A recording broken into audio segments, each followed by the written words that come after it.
एक गरीब घर की लड़की, लेकिन दिखने में बहुत ही हॉट और सेक्सी होती है। उसका एक सपना था कि वो शहर में जाकर एक बड़ी मॉडल बने, लेकिन उसकी जिंदगी इतने कांड हो जाते हैं कि वो सबकी प्यास बुझाने लग जाती है, जो हम इस वीडियो में देखेंगे। तो चलिए बिना कोई बकचोदी किए मूवी की शुरुआत करते हैं। मूवी की शुरुआत में हम एक गरीब घर की लड़की एमी को देखते हैं। वह अपनी माँ से ब्यूटी कंटेस्ट में जाने के लिए पैसे मांगती है, लेकिन उसकी माँ गुस्से में कहती है, मैं तुम्हें पैसे नहीं दूंगी। एमी परेशान हो जाती है। वह पैसे जुटाने के लिए अपने पड़ोसियों के साथ छुआ खेलने लगती है, लेकिन पैसे फिर भी पूरे नहीं होते। अब एमी पैसों के लिए अपने कपड़े उतारने लगती है। वह लड़कों से कहती है, मुझे और पैसे दे दो, अगर दोगे तो मैं सारे कपड़े उतार दूंगी। लेकिन उन लड़कों के पास और पैसे नहीं थे, इसलिए एमी अपने जीते हुए पैसे उठाती है और वहां से चली जाती है। एमी ब्यूटी कंटेस्ट में भाग लेती है। जब वह मंच पर चल रही होती है, तभी उसका सैंडल टूट जाता है और वह धड़ाम से नीचे गिर जाती है। हाँ, सब लोग उस पर जोर से हंसने लगते हैं। एमी शर्मिंदा और दुखी हो जाती है। वह वॉशरूम में जाकर रोने लगती है। तभी वहाँ दिमित्री नाम का एक आदमी आता है। वह एमी को दिलासा देता है और कहता है, चुप हो जाओ, सब ठीक हो जाएगा। धीरे धीरे वह उसकी दोस्ती कर लेता है। फिर दिमित्री एमी को डिनर पर ले जाता है। डिनर के दौरान वहाँ मिस मारियाना आती है। एमी उसे देखकर कहती है, तुम कितनी सुंदर लग रही हो, मुझे भी तुम्हारे जैसा बनना है और बहुत सारे पैसे कमाने हैं। मारियाना मुस्कुराती है और कहती है, मुझे मिस ब्यूटी बनने के लिए बहुत मेहनत करनी पड़ी, कई लोगों के साथ रातें गुजारनी पड़ी। वह एमी को एक कार्ड देते हुए कहती है, अगर तुम्हें भी पैसे कमाने हैं तो मुझसे संपर्क करना। एमी सोच में पड़ जाती है। तभी दिमित्री उससे कहता है, तुम सच में बहुत पैसे कमाना चाहती हो तो मेरे साथ चलो। एमी मान जाती है और दिमित्री के साथ जाने लगती है। तभी एमी की माँ वहाँ आ जाती है। तुम ये सब क्या कर रही हो? एमी की माँ गुस्से में उसे डांटती है और उसे जबरदस्ती अपने साथ ले जाती है। घर जाते वक्त एमी की माँ उसे समझाती है, अगर पैसे कमाने हैं तो मेहनत करो, इस तरह आसान रास्ते मत ढूंढो। वे दोनों बस में बैठकर घर लौटने लगते हैं, लेकिन एमी के दिमाग में अब भी पैसे कमाने का भूत सवार था। एमी बस से उतरकर मिस मारियाना से मिलने चली जाती है। दरअसल मारियाना और उसकी माँ कॉल गर्ल्स थीं। वे दोनों एमी को अपने जैसा बनाना चाहती थीं। उन्होंने एमी को एक कमरे में भेजा जहाँ दिमित्री इंतजार कर रहा था। दिमित्री और एमी के बीच कुछ अंतरंग क्षण गुजरते हैं। इसके बाद मारियाना की माँ एमी को पैसे कमाने के टिप्स देती है। वह कहती है, अलग अलग पोजीशन के लिए अलग अलग पैसे लेना। धीरे धीरे एमी अमीर लोगों के साथ रंगीन रातें बिताने लगती है। इससे वह बहुत सारे पैसे कमा लेती है। एमी कहती है, तो हमें उन लड़कियों की तरह उस बोट पर जाना होगा। लेकिन मारियाना की माँ सख्त लहजे में कहती है, तुम अभी उस लायक नहीं हो। ये सुनकर एमी को बुरा लगता है। तभी एमी बोट पर एक अमीर आदमी को देखती है। वह उत्सुक होकर मारियाना से कहती है, अगर हमें पैसे कमाने हैं तो हमें उस आदमी से संपर्क करना होगा। अगले दिन वे सभी एक क्लब में जाते हैं। वहाँ एमी को वही बोट वाला आदमी दिखाई देता है। वह तो वही है, एमी चुपके से कहती है। वे दोनों उसका पीछा करती हैं और देखती हैं कि वह आदमी एक महंगे कसीनो में जा रहा है। यहाँ तो सिर्फ पैसे वाले लोग ही जा सकते हैं। अपने सारे पैसे देकर कसीनो के अंदर पहुँच जाती है।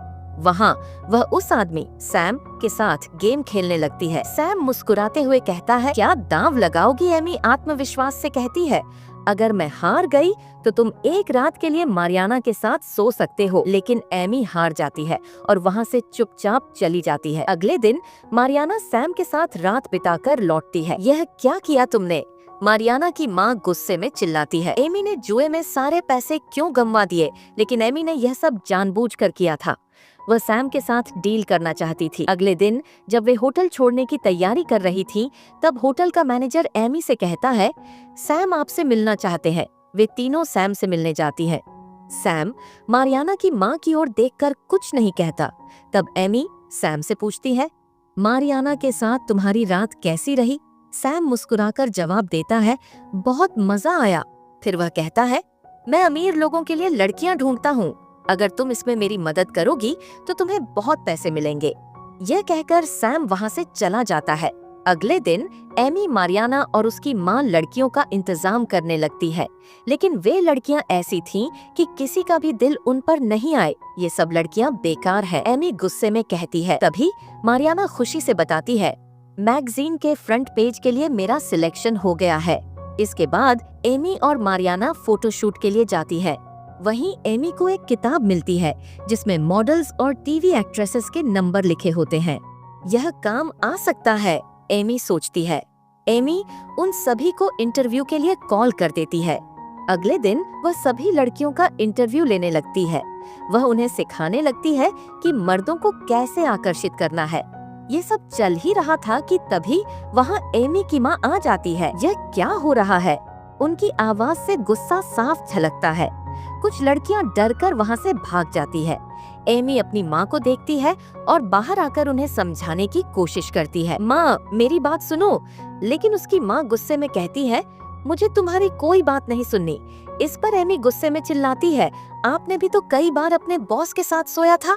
दोस्तों, मुझे ऐसी वीडियो बनाने में 10 से 12 घंटे लग जाते हैं। मैं आप लोगों के लिए बहुत मेहनत करती हूँ, लेकिन आप लोग मुझे सपोर्ट नहीं करते। प्लीज चैनल को एक सब्सक्राइब और वीडियो को लाइक जरूर करना। तो चलिए कहानी की तरफ बढ़ते हैं। तब यह सुनकर एमी की माँ और भी ज्यादा गुस्सा हो जाती है और वह एमी के मुंह पर पैसे फेंककर चिल्लाती है, तुझे पैसों के अलावा कुछ और नजर आता है या नहीं? इसके बाद वह गुस्से में वहाँ से चली जाती है। एमी बहुत दुखी हो जाती है। मारियाना उसे चुप कराती है और कहती है, ऐसी छोटी छोटी बातों से हार मानोगी तो आगे कैसे बढ़ोगी? हिम्मत रखो, सब ठीक हो जाएगा। अगले दिन एमी ने सैम के मुताबिक खूबसूरत लड़कियों का इंतजाम कर लिया। इनमें कमीला नाम की एक वेट्रेस भी थी जो अपने बॉयफ्रेंड को पैसे देने के लिए एमी के साथ आई थी। जब सभी लड़कियां फ्रांस पहुंचती है तो सैम उन्हें सख्त नियम बताता है, यहाँ स्मोकिंग करना मना है और याद रखना, कोई भी लड़की खुद गेस्ट को अप्रोच नहीं करेगी। सभी लड़कियां तैयार होकर पार्टी में जाती हैं। पार्टी के दौरान वे सैनिटिनो और उसके 2 भाइयों से मिलती है। सैनिटिनो की नजर कमीला पर पड़ती है। वह उसे अपने रूम में ले जाकर उसके साथ इंटीमेट हो जाता है। अगले दिन एमी और सैम बात कर रहे होते हैं। इन्हें देखकर मारियाना की माँ मारियाना से कहती है, हमें सैनिटिनो को फंसाना होगा। अगर वह हमारे साथ रहेगा तो हम एमी से ज्यादा कमा सकते हैं। इसके बाद मारियाना और उसकी माँ सैनिटिनो से मिलने जाती है, लेकिन सैनिटिनो उन्हें देखकर कहता है, तुम दोनों यहाँ से चली जाओ। माँ खराब हो जाएगा, मैं माँ अम्मा बहन पे आ जाऊंगा, मैं इनकी अम्मा बहन पे आ जाऊंगा। अगले दिन सैम एमी को बताता है, मारियाना और उसकी माँ ने रूल तोड़ा। उन्होंने सैनिटिनो से गुपचुप बात करने की कोशिश की। अगली सुबह सभी लड़कियां अपने कमरे में होती हैं। तभी मारियाना वहां आती है। उसकी हालत बहुत खराब होती है। वह रोते हुए कहती है, सैनिटिनो ने मुझे बुरी तरह टॉर्चर किया, अब और सहन नहीं होता। अब सैनिटिनो एमी को अपने पास बुलाता है और कहता है, तुम्हारे काम से मैं खुश हूँ। मेरी अगली पार्टी के लिए 50 और लड़कियों का इंतजाम करो और याद रखना, मारियाना और उसकी माँ को इसमें शामिल मत करना। इसके बाद एमी मारियाना और उसकी माँ के साथ लड़कियों का इंतजाम करने लगती है, लेकिन वह सैनिटिनो की बात उन दोनों को नहीं बताती। फिर तीनों एक पेंटिंग शो में जाती है। वहाँ एमी बारटेक नाम की एक लड़की से मिलती है जो गरीबों की मदद के लिए पेंटिंग बेचती है। एमी उसकी एक पेंटिंग ज्यादा पैसों में खरीद लेती है। इससे उनकी दोस्ती हो जाती है। कुछ दिन बाद एमी बारटेक के घर जाती है। वहाँ उसे पता चलता है कि बारटेक की फैमिली घोड़ों का बिजनेस करती है। बारटेक उसे अपनी माँ से मिलवाता है और डिनर के लिए बुलाता है। डिनर पर बारटेक के पिता उसे अपने बिजनेस के बारे में बताते हैं। डिनर के दौरान एमी के पास बार बार मैसेज आ रहे थे। यह देखकर बारटेक के पिता को उस पर शक होने लगता है। एमी तुरंत वहाँ से चली जाती है। अगले दिन एमी और मारियाना की माँ के बीच झगड़ा हो जाता है। गुस्से में एमी चिल्लाती है। जब सैनिटिनो ने एमी और मारियाना को पार्टी में शामिल होने से मना कर दिया, मारियाना की माँ का गुस्सा फूट पड़ा। उसने एमी और कमीला को घर से निकालते हुए कहा, तुम दोनों ने मेरी जिंदगी बर्बाद कर दी, अब तुम यहाँ नहीं रह सकती। एमी और कमीला के पास कोई और रास्ता नहीं था, इसलिए वे बारटेक के घर चले गए। बार्टेक ने उन्हें सांत्वना दी और कहा, यहाँ तुम सुरक्षित हो, लेकिन तुम्हें इस सब से बाहर निकलने का तरीका सोचना होगा। अगले दिन एमी और कमीला ने मेहनत से 50 लड़कियों का इंतजाम कर लिया और उन सभी को लेकर दुबई पहुंच गईं। वहां सैम ने कुछ लड़कियों को मिस्टर एक्स के पास लेकर गया। मिस्टर एक्स ने कहा, जो मुझे हंसाएगी उसे $1,00,000 मिलेंगे। सभी लड़कियां उन्हें हंसाने की कोशिश करने लगीं। इसी दौरान आपस में झगड़ा हो गया और एक लड़की का विग गिर गया। ये देखकर मिस्टर एक्स हंस पड़ा और उसने उस लड़की को पैसे दे दिए। रात को एमी और बाकी लड़कियां पार्टी में गईं, जहां सैनी टनो और उसके भाई भी मौजूद थे। पार्टी खत्म होने के बाद जब लड़कियां अपने कमरे में गईं, तो उन्हें पता चला कि उनका सामान और पैसे चोरी हो चुके हैं। अब हम क्या करेंगे? एमी परेशान हो गई। उसी समय होटल में पुलिस की रेड पड़ गई। सैम ने लड़कियों को किसी तरह वहां से बाहर निकाला। अगले दिन शेखों की बोट पार्टी थी। वहां सैनी टनो का भाई एमी के साथ जबरदस्ती करने की कोशिश करने लगा। सैम ने यह देखा तो गुस्से में उसे रोकने आया। तभी सैनी टनो ने खुद आकर अपने भाई को रोक दिया। सैम ने एमी को अपने रूम में ले जाकर माफी मांगी। इस दौरान एमी और सैम इंटीमेट हो गए। पार्टी के बाद जब लड़कियां जाने लगीं, तो बार्टेक वहां आया और एमी को एक बीच पर ले गया। वहां उसने एमी को शादी के लिए प्रपोज किया। एमी ने हामी भर दी और दोनों वहीं पर इंटीमेट हो गए। कुछ साल बाद एमी ने एक बेटे को जन्म दिया और बार्टेक के साथ शादी कर ली। लेकिन एक दिन टीवी पर उसने कमीला की मौत की खबर सुनी। फिर एक दिन सैम एक घोड़ा व्यापारी बनकर एमी के घर आया। एमी ने पूछा, तुम यहाँ क्यों आए हो? सैम ने बताया कि दुबई के प्रिंस एक पार्टी ऑर्गेनाइज कर रहे हैं और वे चाहते हैं कि एमी उनके लिए काम करे। एमी ने गुस्से में कहा, अब मेरी एक फैमिली है और मैं उस गंदगी में वापस नहीं जाऊंगी। सैम निराश होकर वहां से चला गया। कुछ दिनों बाद मारियाना और उसकी माँ एमी से मिलने आई और उसे पार्टी में शामिल होने के लिए कहा, लेकिन एमी ने साफ मना कर दिया। जब एमी घर लौटी तो उसने टीवी पर अपना और दिमित्री का वीडियो देखा। ये देखकर बार्टेक के पिता को सब कुछ पता चल गया। उन्होंने एमी को अपने घर से निकाल। एमी के पास अब कोई रास्ता नहीं बचा। वह मारियाना और उसकी माँ के पास गई। उन दोनों के साथ मिलकर वह दुबई चली गई, जहां अब बहिर बादशाह बन चुका था। जब बहिर एमी को उसके दिए हुए चोट के निशान दिखाता है, तो एमी को समझ आ जाता है कि वह खतरे में है।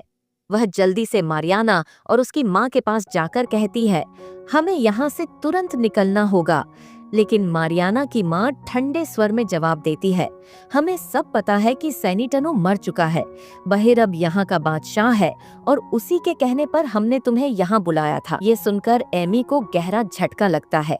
वह किसी तरह वहां से भागकर रेगिस्तान में पहुंच जाती है, लेकिन बहिर और उसके लोग उसे पकड़ लेते हैं। बहिर उसे वापस अपने पास लाता है और क्रूरता से उसका रेप करता है। इस घटना से एमी की मानसिक और शारीरिक हालत बहुत खराब हो जाती है। कुछ दिन बाद एमी अपनी बेटी से मिलने की कोशिश कर रही थी, लेकिन तभी पुलिस उसे गिरफ्तार कर लेती है। कमीला की मौत के मामले में एमी को आरोपी ठहराया गया था। कमीला के बॉयफ्रेंड ने पुलिस को जानकारी दी थी कि कमीला एमी की वजह से इस दलदल में फंसी थी।